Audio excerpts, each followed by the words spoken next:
आज के सेशन में हम लेआउट से रिलेटेड डिटेल डिस्कशन करने वाले हैं। ये माइक्रोसॉफ्ट वर्ड में लेआउट की टैब किस तरह से काम करती है। इस टैब में हमारे पास 3 ग्रुप्स एग्जिस्ट करते हैं। First of all page setup है, सेकंड नंबर पे पैराग्राफ एंड थर्ड नंबर पे अरेंज कमांड ग्रुप्स एग्जिस्ट करते हैं। आइए इन तमाम तर कमांड ग्रुप्स की डिटेल डिस्कशन करते हैं। लेआउट की टैब में हमारे पास पेज सेटअप के नाम से जो फर्स्ट ग्रुप है उसमें फर्स्ट कमांड है मार्जिन्स के नेम से। मार्जिन्स पे वर्किंग करने से पहले हम व्यू की टैब पे क्लिक करते हैं।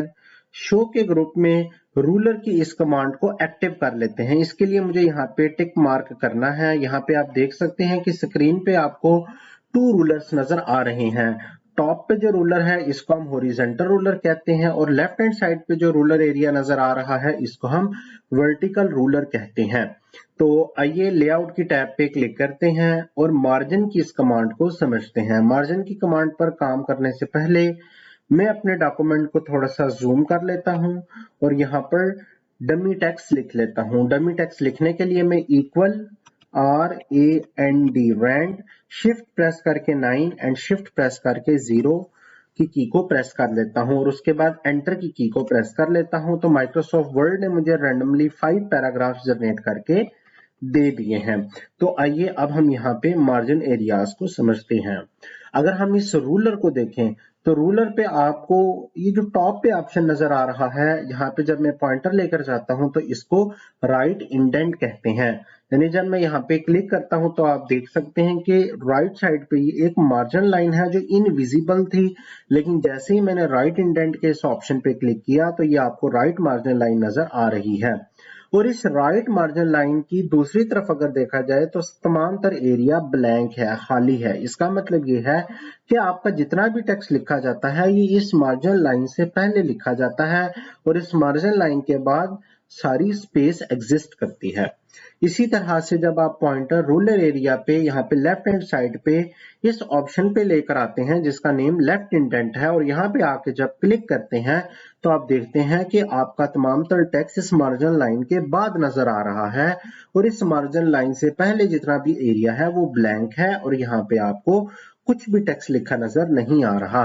तो आप अपने इस मार्जिन एरियाज को सेट कर सकते हैं, यानी right side and left hand side पे जो आपको स्पेसेस नजर आ रही हैं इसको आप कंट्रोल कर सकते हैं। इसी तरह से आपको लेफ्ट हैंड साइड पे जो रूलर एरिया नजर आ रहा है जिसको हम वर्टिकल रूलर एरिया कहते हैं, यहाँ पे भी जब मैं पॉइंटर लेके आता हूँ तो लिखा नजर आ रहा है टॉप मार्जिन और जब मैं यहाँ पे क्लिक करता हूँ तो आप देख सकते हैं कि ये जो मार्जिन लाइन है इससे ऊपर का जितना भी एरिया है ये ब्लैंक है। यहाँ पे आपको अभी टेक्स्ट लिखा नजर नहीं आ रहा। इसी तरह से जब मैं अपने पेज को स्क्रॉल करता हूँ और बॉटम पे आ जाता हूँ तो यहाँ पे आपको बॉटम मार्जिन का ऑप्शन शो हो रहा है। जब मैं यहाँ पे क्लिक करता हूँ तो इसका मतलब ये है कि पेज की इस लाइन से पहले पहले आप टेक्स्ट लिख सकते हैं और इस मार्जिन लाइन के बाद आपको टेक्स्ट लिखने की इजाजत नहीं है। अगर आप ये चाहते हैं कि ये जो मार्जिन लाइंस आपको नजर आ रही हैं इनको आप अपनी मर्जी के मुताबिक कंट्रोल कर सकें तो इसके लिए आपने मार्जिन की इस कमांड पे आ जाना है और यहाँ पे आप देख सकते हैं कि आपको जो मार्जिन नजर आ रहे हैं बाय डिफॉल्ट जो मार्जिन है ये नॉर्मल नजर आ रहा है। मेरे इस कंप्यूटर सिस्टम के अंदर मैंने जो सेटिंग की हुई है ये सेंटीमीटर्स में की हुई है। बाय डिफॉल्ट ये जो सेटिंग होती है ये इंचेस में होती हैं। अगर आप अपने इस मार्जिन की सेटिंग करना चाहते हैं तो यहाँ पे मौजूद तमाम तर ऑप्शंस को यूज कर सकते हैं।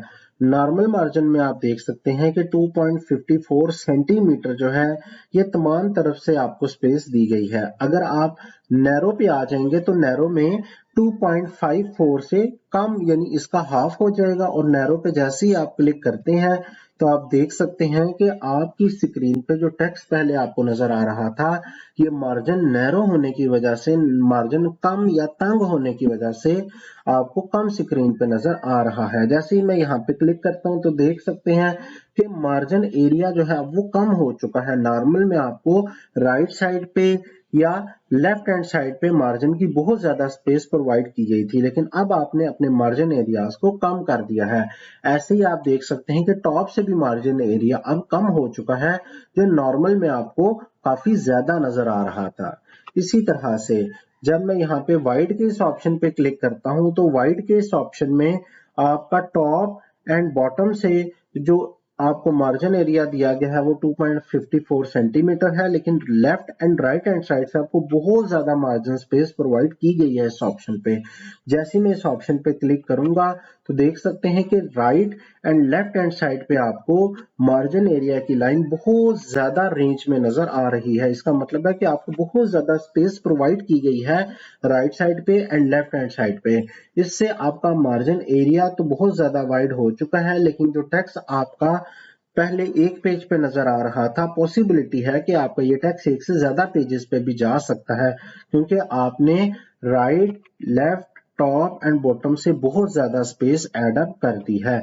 तो उम्मीद करता हूं कि आपको मार्जिन का आइडिया हो चुका होगा कि मार्जिन की मदद से हम अपने टेक्स्ट को पेज पे इस तरह से मैनेज कर सकते हैं कि जितनी भी मार्जिन लाइंस हैं इसको कम भी कर सकते हैं और मार्जिन लाइंस को ज्यादा भी कर सकते हैं। जैसे कि अगर मैं अगेन नैरो पे क्लिक करूंगा तो आप देख सकते हैं कि मार्जिन लाइंस अगेन तंग हो चुकी हैं और आपका टेक्स्ट अब आपको वाइड स्क्रीन पे इस तरह से नजर आ रहा है।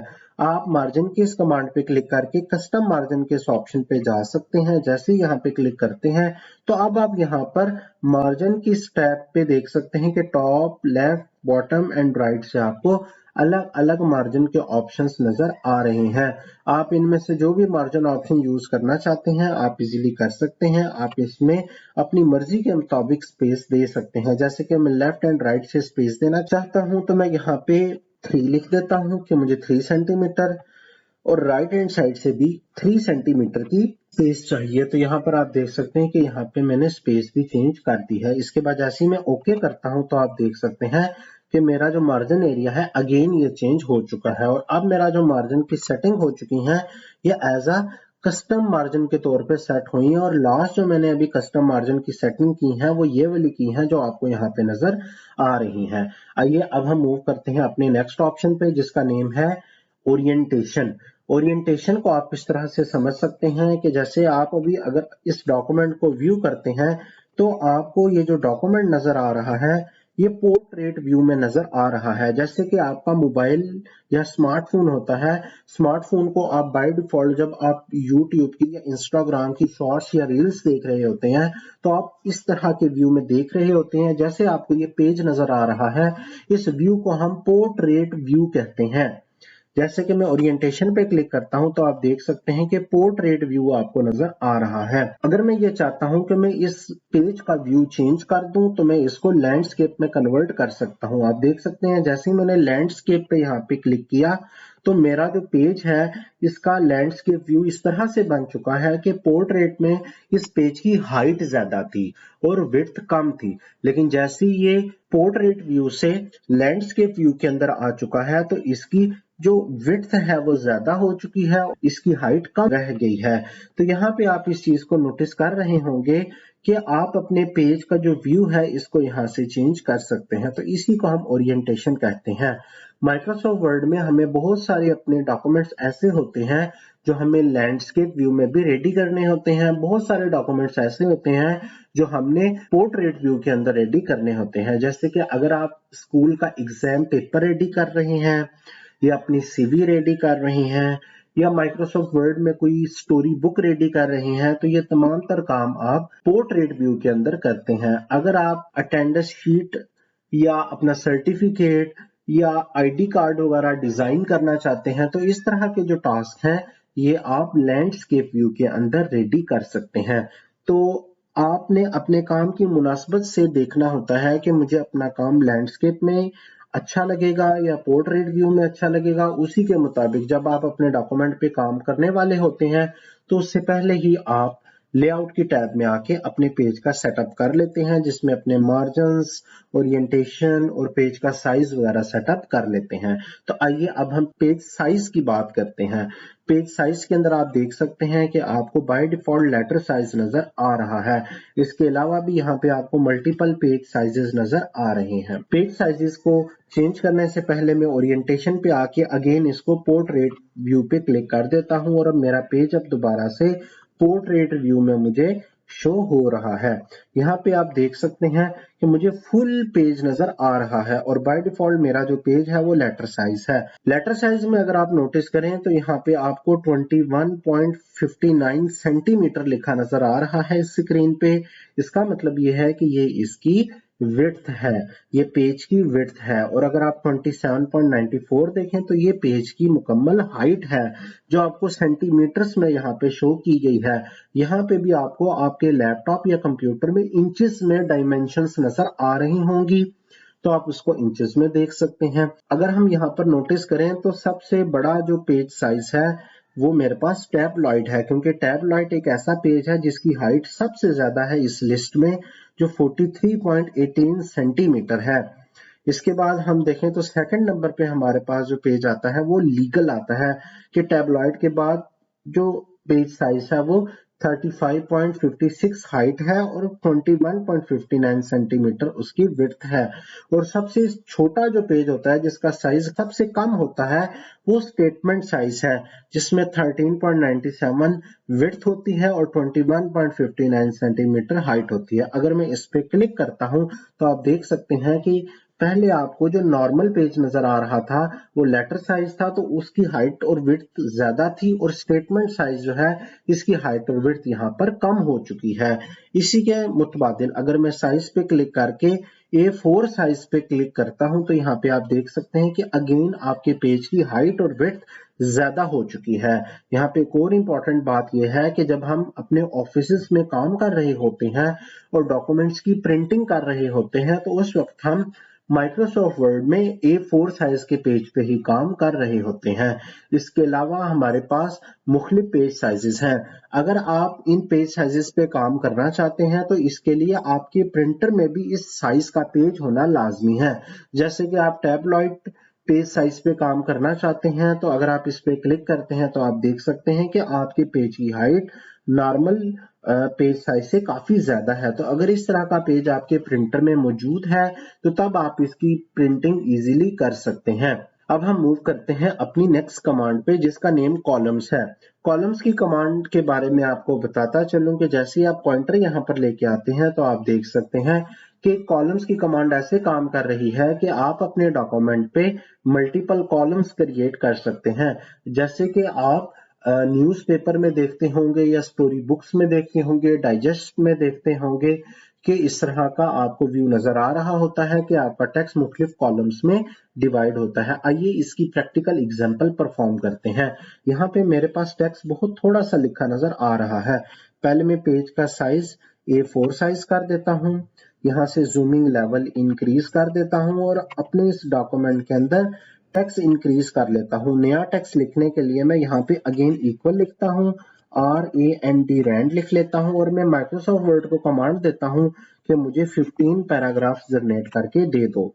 इसके बाद जैसे ही मैं एंटर की को प्रेस करता हूँ तो आप देख सकते हैं कि माइक्रोसॉफ्ट वर्ड ने मुझे काफी ज्यादा टेक्स्ट यहाँ पर लिखकर दे दिया है। अब मेरे पास यहाँ पे माइक्रोसॉफ्ट वर्ड में 2 पेजेस क्रिएट हो चुके हैं और ये दोनों पेजेस आपको यहाँ पे व्यू हो रहे हैं। अब अगर मैं कॉलम की कमांड पे आता हूँ और कॉलम की कमांड पे आके अगर 2 पे क्लिक करता हूँ तो आप देख सकते हैं कि आपका ये जो डॉक्यूमेंट है इस डॉक्यूमेंट में 2 कॉलम्स क्रिएट हो चुके हैं। अब अगर मैं कंट्रोल A करता हूं तो कंट्रोल A से सारा डॉक्यूमेंट सिलेक्ट हो जाता है और अगर मैं कंट्रोल J करता हूं तो कंट्रोल J से मेरा डॉक्यूमेंट जस्टिफाई हो जाता है, जिससे आप देख सकते हैं कि मेरा जो फर्स्ट कॉलम है मेरे कॉलम पे राइट हैंड साइड पे एंड लेफ्ट हैंड साइड पे टेक्स्ट प्रॉपर तरीके से अरेंज हो चुका है और दूसरे कॉलम में भी right and left hand side पे आप देख सकते हैं मेरा जो टेक्स्ट है ये प्रॉपर तरीके से अरेंज भी हो चुका है और मुझे अच्छे तरीके से नजर भी आ रहा है। तो इस तरह से आप देख सकते हैं कि हमने माइक्रोसॉफ्ट वर्ड में कॉलम की कमांड को यूज करके अपने डॉक्यूमेंट के अंदर 2 कॉलम्स इंट्रोड्यूस करवा लिए हैं। इसको रीड करते वक्त आपने पहले अपना फर्स्ट जो कॉलम है इसको रीड करते जाना है। जब आप इस वर्ड पे पहुंच जाएंगे तो इसके बाद आपने इस 7 वाले कॉलम की रीडिंग स्टार्ट कर देनी होती है, क्योंकि आपका टेक्स्ट भी इस तरह से अरेंज हुआ होता है। तो उम्मीद करता हूं कि कॉलम की कमांड भी आपको समझ आ चुकी होगी। कॉलम के अंदर आपके पास 3 कॉलम्स का ऑप्शन भी मौजूद है, जिससे आपका डॉक्यूमेंट 3 कॉलम्स में कुछ इस तरह से डिवाइड हो जाएगा। ये आप पे डिपेंड करता है कि आप अपने डॉक्यूमेंट को कितने कॉलम्स में रखना चाहते हैं।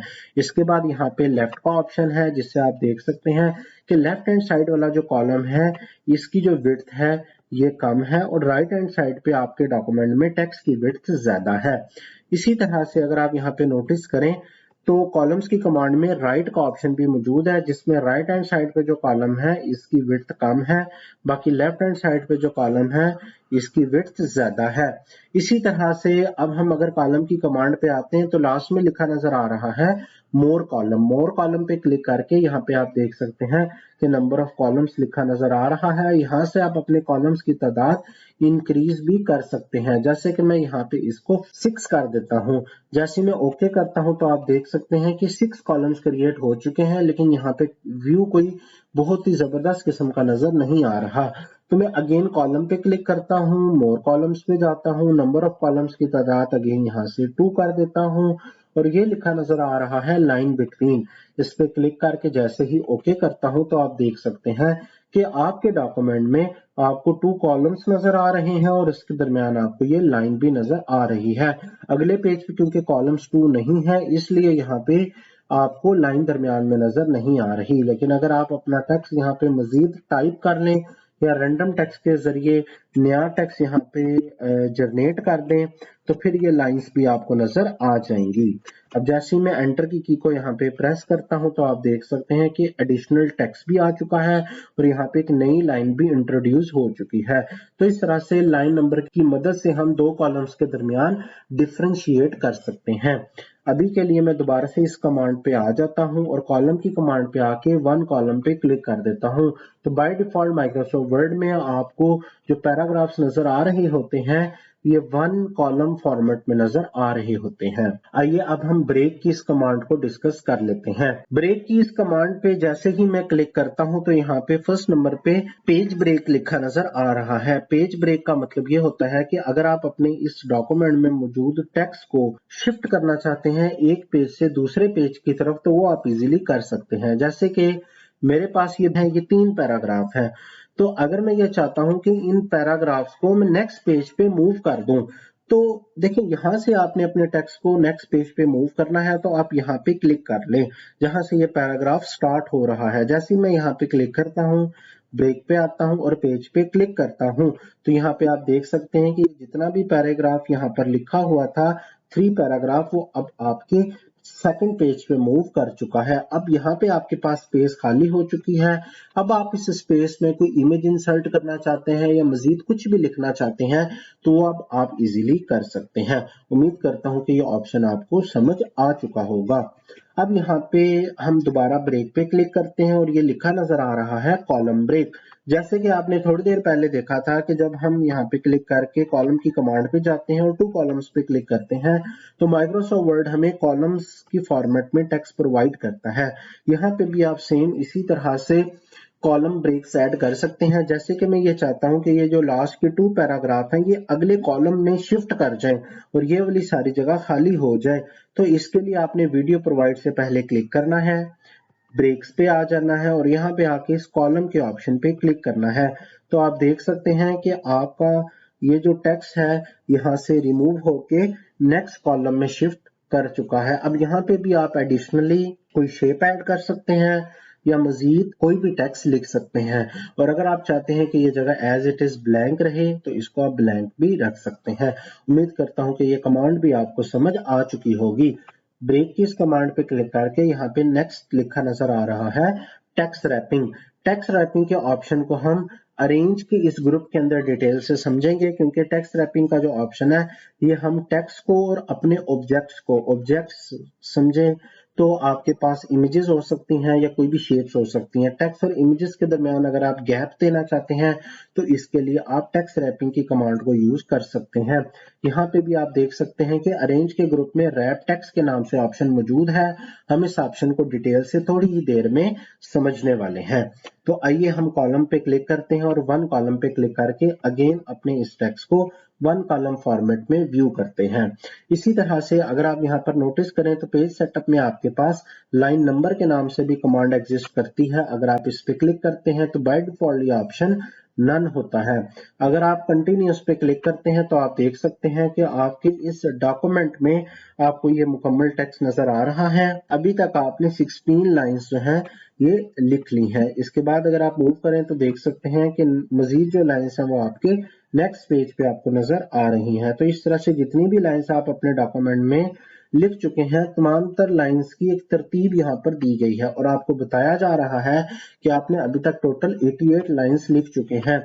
यहाँ पे जैसे ही आप एंटर की को अगेन प्रेस करते जाएंगे तो न्यू लाइन नंबर्स यहाँ पर डिस्प्ले होते जाएंगे। अगर आप ये चाहते हैं कि ये लाइन नंबर्स जो हैं ये रीस्टार्ट ईच पेज के ऑप्शन की मदद से जब भी नया पेज स्टार्ट हो तब ये लाइन नंबर दोबारा से रिपीट हो, तो इसके लिए आपको लाइन नंबर पे आना है और रीस्टार्ट ईच पेज के इस ऑप्शन पे क्लिक करना है। तो यहाँ पे आप देख सकते हैं कि जब भी एक नया पेज में स्टार्ट करता हूं तो हर पेज पे आपको लाइन नंबर अगेन 1 से स्टार्ट होता नजर आ रहा है। इस पेज पे भी 45 लाइंस लिखी गई हैं। दोबारा यहाँ पर देखा जाए तो इस पेज पे 16 लाइंस लिखी गई हैं। मैं अगेन लाइन नंबर की इस कमांड पे क्लिक करके नन पे क्लिक करता हूं तो आप देख सकते हैं कि लाइन नंबर जो आपको शो हो रही थी ये अब यहाँ पे नजर नहीं आ रही। तो इस तरह से अगर आपको कोई भी टास्क मिलता है जिसमें आपको कहा जाता है कि आपने अपने डॉक्यूमेंट में 100 लाइंस या 500 लाइंस में कोई भी कंटेंट लिखना है तो आप इस तरह से लाइन नंबर्स को ऑन करके देख सकते हैं। इस तरह से नेक्स्ट जो हमारे पास कमांड है ये हाइफनेशन के नेम से है। तो आइए अब हम हाइफनेशन की इस कमांड को समझते हैं। यहाँ पर मैं कंट्रोल ए की कमांड को सिलेक्ट करता हूँ और डिलीट की को प्रेस करके तमाम तर टेक्स्ट को रिमूव कर देता हूँ। अब मैं यहाँ पर होम की इस टैब पे क्लिक करता हूं, टेक्स्ट का साइज यहां से इंक्रीज करके 48 कर देता हूं। यहां पर मैं लिख देता हूं आई लिव इन गुजरांवाला। यहाँ पे आप नोटिस कर सकते हैं कि जैसे मैं यहाँ पे गुजरांवाला लिख रहा था तो गुजरांवाला अभी ये टेक्स्ट मुकम्मल नहीं हुआ था। गुजरांवाला में लास्ट में मैंने ए टाइप करना था, लेकिन जैसे मैं यहाँ पर ए टाइप करने वाला था तो आप देख सकते हैं कि ये जो टेक्स्ट है ये नेक्स्ट लाइन में मूव कर चुका है।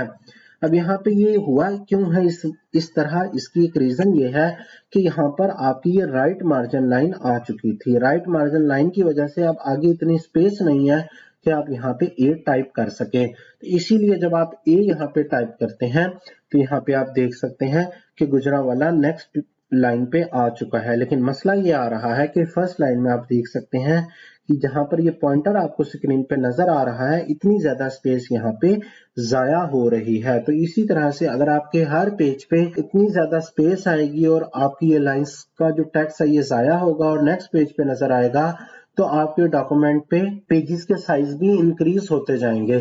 तो क्या हम इस प्रॉब्लम को सॉल्व कर सकते हैं? इस प्रॉब्लम को सॉल्व करने का जो एक सोल्यूशन है वो ये है कि आप इस टेक्स्ट को सिलेक्ट कर लें, लेआउट की इस कमांड पे चले जाएं और यहाँ पे आप हाइफनेशन पे चले जाएं। हाइफनेशन की कमांड बाय डिफॉल्ट नन है। आप ऑटोमेटिक के इस कमांड पे क्लिक कर सकते हैं। जैसे ही आपने ऑटोमेटिक पे क्लिक किया तो आप देख सकते हैं कि यहाँ पे आपको हाइफन का जो ऑप्शन है ये नजर आ रहा है और हाइफन की जो कमांड है वो यही काम करती है कि जितना टेक्स्ट आपका फर्स्ट लाइन पे नजर आ सकता है उतना टेक्स्ट आपको यहाँ पे दिखा देगा और बाकी का जो टेक्स्ट है वो आपको नेक्स्ट लाइन में दिखा देगा। तो इस तरह से आपकी जो बहुत ज्यादा स्पेस पहले जाया हो रही थी वो अब यहाँ पे आप कवर अप कर चुके हैं। और ये काम अक्सर आप पेपर्स में भी कर रहे होते हैं कि जो टेक्स्ट आपका मार्जिन लाइन के पास आ जाता है तो यहाँ पे आप हाइफन लाइन लगा के नेक्स्ट जो उसके करैक्टर्स हैं वो अगली लाइन पे आप लिख लेते होते हैं। तो ये हाइफनेशन की कमांड थी। अगर आप इसको एक्टिव करना चाहते हैं तो कर सकते हैं। इसका दूसरा सोल्यूशन ये है कि आप इसको सिलेक्ट कर दें, हाइफनेशन पे आप यहाँ पे क्लिक कर दें, इसको नन कर दें, अगेन ये ऐसे नजर आएगा।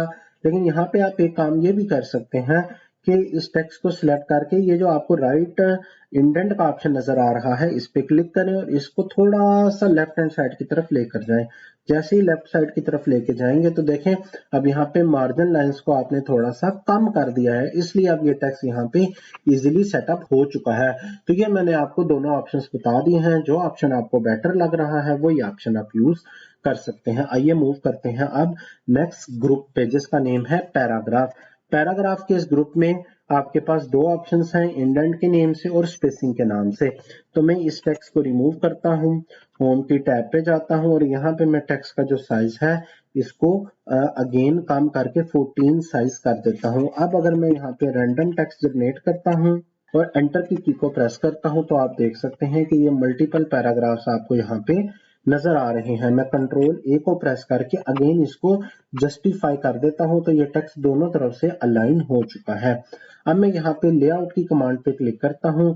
अब यहाँ पे आप नोटिस कर सकते हैं कि जैसे कि मैंने ये एक पैराग्राफ सिलेक्ट किया है, अगर मैं इंडेंट की इस कमांड पे अपने इस पैराग्राफ को इस लेफ्ट हैंड साइड से आगे की तरफ मूव करना चाहता हूं तो मैं इस कमांड को सिलेक्ट कर सकता हूं। तो यहाँ पे आप देख सकते हैं कि मेरा जो पैराग्राफ है वो लेफ्ट हैंड साइड से मूव कर रहा है और ये लेफ्ट हैंड साइड से राइट हैंड साइड की तरफ मूव करता जा रहा है जैसे जैसे मैं इस कमांड पे क्लिक कर रहा हूं। अगर आप इसको वापस इसकी ओरिजिनल लोकेशन पे पीछे की जानिब लेके आना चाह रहे हैं तो आप इसको डिक्रीज भी कर सकते हैं। बेसिकली ये इंडेंट की कमांड आपने होम की टैब पे भी डिस्कस की थी, जहां पर मैंने आपको इंक्रीज इंडेंट और डिक्रीज इंडेंट की कमांड की डिटेल बताई थी। लिहाजा मैं लेआउट की कमांड पे क्लिक करता हूं, इंडेंट पे आके अगर आपको राइट हैंड साइड से इंडेंटेशन इंक्रीज करनी है तो आप देख सकते हैं कि राइट हैंड साइड से भी आपका पैराग्राफ लेफ्ट हैंड साइड की तरफ मूव कर रहा है और ये मैंने 5.4 सेंटीमीटर लेफ्ट साइड से राइट साइड की तरफ मूव करवा दिया है। अगर मैं इसको रीसेट करना चाहता हूं तो मैं दोबारा यहाँ पे इस कमांड पे क्लिक करके रीसेट भी कर सकता हूं। तो इस तरह से आप अपने डॉक्यूमेंट में अपने पैराग्राफ्स को अपने हिसाब से लेफ्ट या राइट हैंड साइड की तरफ भी मूव करवा सकते हैं। इसी तरह यहाँ पे स्पेसिंग की कमांड भी एग्जिस्ट करती है। जैसे कि मैंने 3 पैराग्राफ्स को सिलेक्ट किया हुआ है और स्पेसिंग में मैं ये चाहता हूं कि हर पैराग्राफ से पहले या बाद में कुछ पॉइंट्स की स्पेस आ जाए। तो यहाँ पे अगर मैं आफ्टर पे क्लिक करूंगा तो आप देख सकते हैं कि ये जो 3 पैराग्राफ मैंने सिलेक्ट किए हुए थे, इन तीनों पैराग्राफ के बाद आपको स्पेस नजर आ रही है। जैसे जैसे मैं यहाँ पे स्पेस बढ़ाता जाऊंगा तो यहाँ पे आप देख सकते हैं कि ये स्पेसिंग इंक्रीज हो चुकी है। अगर आप इसको यहाँ से कम करते जाएंगे तो आप देख सकते हैं कि ये गैप भी तीनों पैराग्राफ्स के बाद कम होता नजर आ रहा है। तो इस तरह से आप अपने पैराग्राफ्स में मौजूद स्पेसिंग को अपने हिसाब से कंट्रोल कर सकते हैं। आइए अब हम मूव करते हैं अपने नेक्स्ट ग्रुप में जिसका नेम अरेंज है। अरेंज के इस ग्रुप में आपको फर्स्ट 4 कमांड्स जो है ये हाइड नजर आ रही हैं, ये वर्किंग नहीं कर रही। अगर आप ये चाहते हैं कि ये कमांड प्रॉपर तरीके से काम करें तो इसके लिए आपको यहाँ पर इमेज इंसर्ट करनी पड़ेगी या कोई शेप इंसर्ट करनी पड़ेगी। जैसे कि मैं यहाँ पे क्लिक करता हूँ इस सेकंड पैराग्राफ के बाद और एंटर की को प्रेस कर देता हूं। एंटर की को प्रेस करके मैंने यहाँ पे कुछ स्पेस क्रिएट कर ली है। अब यहाँ पे मैं आ जाता हूँ, इसके बाद मैं इंसर्ट की इस टैब पे क्लिक करता हूँ। यहाँ पे आप देख सकते हैं कि आपको शेप्स के नाम से ऑप्शन नजर आ रहे हैं और शेप्स की इस कमांड पे क्लिक करते ही कोई भी शेप आप यहाँ पे इंसर्ट करवा सकते हैं। जैसे कि यहाँ पर आप देख सकते हैं कि ये एक प्रोसेस का सिंबल है, मैं इस पे क्लिक कर देता हूं और यहाँ पे आपको स्क्रीन पे प्लस का एक ऑप्शन नजर आ रहा है। मैं यहाँ पे क्लिक करता हूं और इसको ड्रैग करते हुए स्क्रीन पे मूव कर देता हूं तो आप देख सकते हैं कि आपके सामने ये एक शेप है जो क्रिएट हो चुकी है। जैसे ही मैंने ये शेप क्रिएट की है तो मेरी स्क्रीन पे मुझे शेप फॉर्मेट के नेम से कमांड नजर आ रही है। इसमें आप शेप फिल के ऑप्शन को यूज करके इस शेप के अंदर का कलर चेंज कर सकते हैं। बाय डिफॉल्ट आपको यहाँ पे ब्लू कलर नजर आ रहा है। अगर आप चाहते हैं कि इसकी शेप ब्लैक हो जाए तो आप इस ब्लैक कलर पे क्लिक कर सकते हैं। आप ये चाहते हैं कि शेप का जो बाहर की तरफ का जो कलर है वो चेंज हो जाए तो शेप आउटलाइन के कलर को भी आप चेंज कर सकते हैं। बाय डिफॉल्ट मैं यहाँ पे इसको रेड करने वाला हूँ। रेड करने के बाद अभी आपको यहाँ पे शेप के बाहर वाली साइड पे रेड लाइन नजर आ रही है, लेकिन वो बहुत ही ज्यादा बारीक लाइन है तो इसका वेट भी आप यहाँ से इंक्रीज कर सकते हैं। जब यहाँ पे मैं 6 पॉइंट करता हूं तो अब आपको प्रॉपर तरीके से नजर आ रहा होगा कि शेप की जो आउटलाइन कलर है ये मैंने रेड की हुई है। अब यहाँ पे आप नोटिस करें तो ये शेप मैंने यहाँ पे इंसर्ट कर दी है। अब अगर आप लेआउट के ऑप्शन पे आते हैं और यहाँ पे आप शेप पे देख सकते हैं कि ये सारी कमांड्स एक्टिव हो चुकी हैं। अब अगर मैं अपने इस पेज का जो साइज है ये जूम आउट करता हूं तो आप देख सकते हैं कि व्यू की टैब पे क्लिक करके जब मैं 1 पेज करता हूं तो आपको मुकम्मल पेज नजर आ रहा है। लेआउट की टैब पे क्लिक करके जब मैं पोजीशन पे जाता हूँ, पोजीशन पे मुझे ये नजर आ रहा है कि मैं अपनी इस पिक्चर को कहाँ पे सेट करूं। अगर मैं इस ऑप्शन पे क्लिक करता हूं तो आप देख सकते हैं कि ये पोजीशन जो है ये टॉप लेफ्ट पोजीशन है। अगर मैं यहाँ पे क्लिक करके टॉप सेंटर में करूंगा तो टॉप सेंटर में इमेज आ जाएगी, और अगर मैं टॉप राइट हैंड साइड पे इमेज चाहता हूं तो मैं यहाँ पे क्लिक करूंगा। तो आप देख सकते हैं कि जहां पे भी मैं क्लिक करता हूँ पोजीशन पे, तो मेरी इस पेज पे मेरी जो पिक्चर है वो ऑटोमेटिकली सेट हो जाती है। इसी तरह बॉटम के ऑप्शन भी हैं, बॉटम लेफ्ट है, बॉटम सेंटर है और बॉटम राइट है। तो ये तमाम तरह ऑप्शंस आपको यहाँ पे डिस्प्ले हो रहे हैं। अगर मैं बॉटम राइट पे क्लिक करता हूँ तो आप देख सकते हैं कि ये पिक्चर कुछ इस तरह से सेटअप हो चुकी है। अब अगर आप यहाँ पर नोटिस करें तो आपकी जो पिक्चर है वो कुछ इस तरह से सेट हो गई है कि ये टॉप राइट हैंड साइड पे नजर आ रही है। यहाँ पे रेड टेक्स्ट के ऑप्शंस मौजूद हैं, इनमें मुख्तलिफ ऑप्शंस का मुख्तलिफ बिहेवियर है।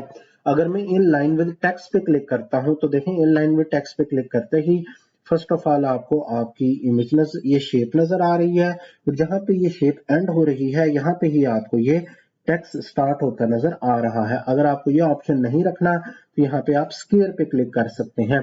स्केयर में देखें कि अब आपकी जो पोजीशन है आप इसको लेफ्ट पे रखें, आप इसको सेंटर में रखें या आप इसको राइट पे रखें, तो देखें टेक्स्ट इसके मुताबिक ऑटोमेटिकली क्या हो जाता है, अरेंज हो जाता है।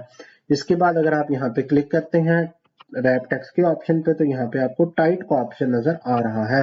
टाइट के इस ऑप्शन का मतलब ये होता है, यहाँ पे आप देख सकते हैं कि इस इमेज के टॉप पे, बॉटम पे, राइट पे, लेफ्ट पे इस शेप के मुताबिक जैसे जैसे आपका टेक्स्ट जो है उसको जगह मिलती है वो उसके साथ अरेंज हो जाता है। जैसे कि यहाँ पे आप नोटिस करेंगे कि मैं अपने टेक्स्ट को जिस पोजीशन पे भी ले जाऊं तो उस टेक्स्ट को उस शेप के साथ जहां पे भी जितनी भी जगह मिलती है वो ऑटोमेटिकली इसको अरेंज कर देता है। ये आप पे डिपेंड करता है कि इनमें से कौन सा ऑप्शन आप यूज करना चाहते हैं। जैसे कि यहाँ पे लिखा नजर आ रहा है टॉप एंड बॉटम, इससे क्या होगा कि text right and left hand side पे नहीं आएगा, बल्कि टेक्स्ट जो है वो इस पिक्चर के टॉप पे या बॉटम पे आपको नजर आएगा। इसी तरह से जब आप यहाँ पे रैप टेक्स्ट पे क्लिक करते हैं तो यहाँ पे आपको और भी ऑप्शंस नजर आ रहे हैं बिहाइंड टेक्स्ट के नाम से। बिहाइंड टेक्स्ट पे क्लिक करते हैं तो आप देख सकते हैं कि आपकी जो इमेज है ये इस टेक्स्ट के पीछे की तरफ चली गई है। अभी अगर आपको प्रॉपर तरीके से ये नजर नहीं आ रहा तो आप शेप फॉर्मेट पे जाएं, शेप फिल पे जाएं और शेप फिल पे जाके इस शेप का कलर जब आप चेंज करते हैं तो आपको फर्क नजर आ जाता है कि ये जो टेक्स्ट है ये शेप के आगे आ चुका है और ये जो शेप है ये इस टेक्स्ट के पीछे जा चुकी है। अगर आप लेआउट की इस कमांड पे क्लिक करते हैं, रैप टेक्स्ट पे आते हैं और अगर यहाँ पे आप इन फ्रंट ऑफ टेक्स्ट करते हैं तो ये बिहाइंड टेक्स्ट के बिल्कुल रिवर्स है। अब आप यहाँ पे देख सकते हैं कि जितना भी टेक्स्ट है ये इस इमेज के पीछे छुप चुका है, लेकिन रियल लाइफ एग्जांपल में आप इस तरह नहीं करते, बल्कि रियल लाइफ एग्जांपल में आप ये चाहते हैं कि ये इमेज अलग से प्रोमिनेंट हो और आपका जितना भी टेक्स्ट है वो इस इमेज के पीछे नहीं बल्कि राइट या लेफ्ट हैंड साइड पे चली जाए, ताकि टेक्स्ट भी प्रॉपर तरीके से वाज़िया हो। उसके लिए रैप टेक्स्ट पे आके आप स्केयर का ऑप्शन यूज कर सकते हैं। स्केयर के ऑप्शन से आप देख सकते हैं कि टेक्स्ट इस इमेज के पीछे नहीं है, बल्कि आपको टेक्स्ट यहाँ पे लेफ्ट हैंड साइड पे नजर आ रहा है। तो इस तरह से आप इमेजेस को और टेक्स्ट को प्रॉपर तरीके से मैनेज कर सकते हैं। अच्छा जी, यहाँ पे अगर आप नोटिस करें तो ये अलाइन का ऑप्शन भी आपको नजर आ रहा है। अलाइन लेफ्ट पे क्लिक करने से आपकी पिक्चर अगेन अलाइन लेफ्ट हो चुकी है, यहाँ पे अलाइन लेफ्ट, अलाइन सेंटर हो चुकी है, अलाइन राइट हो चुकी है। तो यहाँ पे इन ऑप्शंस को यूज करके आप अपने टेक्स्ट को भी चेंज कर सकते हैं। अलाइन मिडल से आप देख सकते हैं कि इस तरह से ये पिक्चर जो है ये आपके पेज पे मिडल एंड साइड पे आपको अलाइन होती नजर आ रही है। अलाइन अगर बॉटम करेंगे तो ये बॉटम साइड पे अलाइन हो जाएगी। तो इस तरह से आप इनको इजीली यूज कर सकते हैं। यहाँ पर जितने भी पॉसिबल ऑप्शंस थे वो मैंने यहाँ पे आपको डिस्प्ले कर दिए हैं। यहाँ पे आपको दो और ऑप्शन नजर आ रहे होंगे, bring forward, bring send backward के नाम से। ये कमांड्स आप तब यूज करते हैं जब आपने एक से ज्यादा इमेजेस यहाँ पे इंसर्ट की हुई हैं। जैसे कि मैं इंसर्ट की कमांड पे जाता हूँ, शेप्स पे जाता हूँ और एक और शेप यहाँ पे लेकर आ जाता हूँ। जैसे कि मैंने ये वाली शेप यहाँ पे इंट्रोड्यूस करवा दी है। अब यहाँ पे अगर आप नोटिस करें तो आपको ये शेप कुछ इस तरह से नजर आ रही है कि ये जो शेप है ये आपके इस प्रीवियस शेप के आगे की तरफ नजर आ रही है। अगर मैं लेआउट की इस कमांड पे क्लिक करके मैं ये चाहता हूँ कि ये जो शेप मुझे फ्रंट पे नजर आ रही है मैं इसको पीछे की तरफ भेज दूं, तो ये क्या लिखा नजर आ रहा है, सेंड बैकवर्ड, इस पे क्लिक करता हूं तो अब आप देख सकते हैं कि ये जो पिक्चर मुझे बिल्कुल फ्रंट पे नजर आ रही थी, ये जो मेरी प्रीवियस शेप थी इसके पीछे की तरफ चली गई है। अगर मैं इस पे क्लिक करता हूं अगेन इस स्माइली फेस वाली शेप पे और इसको ब्रिंग फॉरवर्ड करना चाहता हूं तो ब्रिंग फॉरवर्ड भी कर सकता हूं। अब ये दोबारा से मुझे फ्रंट पे नजर आ रही है। तो इस तरह से आप अपनी इमेजेस को मूव कर सकते हैं फ्रंट पे या बैकवर्ड में। इसी तरह से अगर आप इसको सिलेक्ट करते हैं, कंट्रोल की को प्रेस करते हैं और ये सेकंड वाली जो इमेज है इसको भी क्लिक करके सिलेक्ट कर लेते हैं। अब आप देख सकते हैं ये दोनों इमेजेस सिलेक्ट हो चुकी हैं। अब आप ग्रुप के कमांड पे क्लिक करके इन दोनों का ग्रुप भी क्रिएट कर सकते हैं। जैसे ही मैं ग्रुप पे क्लिक करूंगा तो अब ये ग्रुप बन चुका है। अब आप देखेंगे कि ये दोनों इमेजेस एक साथ मूव करेंगी। इस तरह से आप मल्टीपल इमेजेस का ग्रुप बना के उनको एक से ज्यादा दफा मुख्तलिफ लोकेशंस पे मूव भी करवा सकते हैं। अगर आप ये चाहते हैं कि आपकी ये जो इमेजेस हैं ये रोटेट करें तो आप इनको रोटेट भी करवा सकते हैं। ये तमाम तरह ऑप्शंस आप देख सकते हैं रोटेट के हैं। अब यहाँ पे आप देखें बाय डिफॉल्ट आपकी जो इमेज थी ये आपको स्माइली फेस की इमेज लेफ्ट साइड पे नजर आ रही थी। अगर आप ये चाहते हैं ये इमेज राइट साइड पे आ जाए और ये वाली इमेज जो है ये लेफ्ट साइड पे चले जाए तो आप फ्लिप हॉरिजॉन्टल भी कर सकते हैं, इसको फ्लिप वर्टिकल भी कर सकते हैं। तो ये मुख्तलिफ ऑप्शंस आपको दिए गए हैं, आप इनको यूज करके आप अपनी इमेजेस के साथ भी बेहतरीन किस्म की वर्किंग कर सकते हैं। उम्मीद करता हूं कि लेआउट के जितने भी ऑप्शंस हैं ये आपको अच्छे तरीके से अंडरस्टैंड हो चुके होंगे कि जैसे मैंने वन बाय वन इन तमाम तर कमांड्स की प्रैक्टिस की है, सेम आप भी इसी तरह जैसे मैंने वीडियो के अंदर इनकी प्रैक्टिस की है आप भी इसकी प्रैक्टिस कर सकते हैं।